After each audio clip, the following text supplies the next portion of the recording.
and sisters, welcome to Thursday Study. My friends, it has been a good week so far, and today is no different. What does it look like when one's lifestyle embodies the cross? That's our study today, a lifestyle that reflects the cross. Now, Paul's been speaking a lot about divisions within the church and about leaders, people following and clustering around charismatic leaders who do different things. Apollos, some say they're of Cephas, some say they're of Paul. There's nothing wrong with Christian leaders. God establishes Christian leadership. He calls men and women into leadership, and they are to be respected. They are to be cherished. They are to be loved and protected in the church. We're just not supposed to follow them blindly, and we're not supposed to follow them in a manner that replaces Christ with them, right? The apostle is saying leadership has its place, but Christian leaders understand something. They know that whatever they accomplish is accomplished through the power and the grace and the goodness of God. Even Jesus, John chapter 17 and verse 4, told the Father, he said, Lord, I have glorified you on the earth.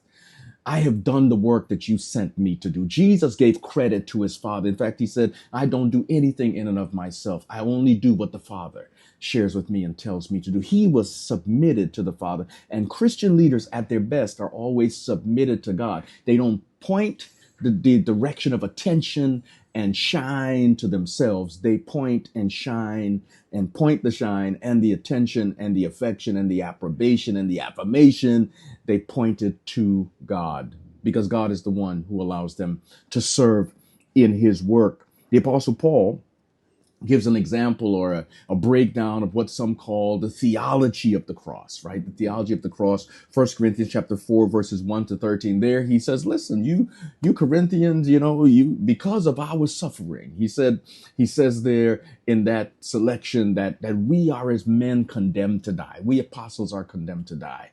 But because of our sacrifices, you are honored and you are distinguished and you have learning and wisdom and learning that's puffing you up, that's making you think you're better than you are.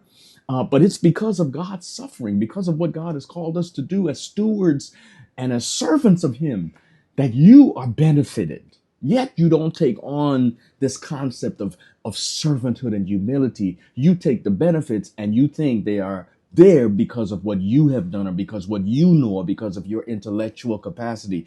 The wisdom of God has become foolishness to you, even though it's wiser than your own. The apostle is saying something very powerful here. He's saying the theology of the cross is one of suffering. It's one of sacrifice. Listen to him in 2 Corinthians chapter 11, verses 23 to 28. Paul says, I've been beaten many times without number. I've been in danger of death many times. 5 times received I 30 lashes. Save one. 39 lashes, that is. From the Jews. 3 times I was beaten with rods. Once I was stoned. 3 times I was shipwrecked. I spent a night and day in the deep.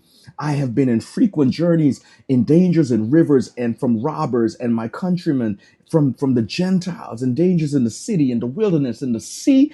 He's saying, I've been in privation and hunger.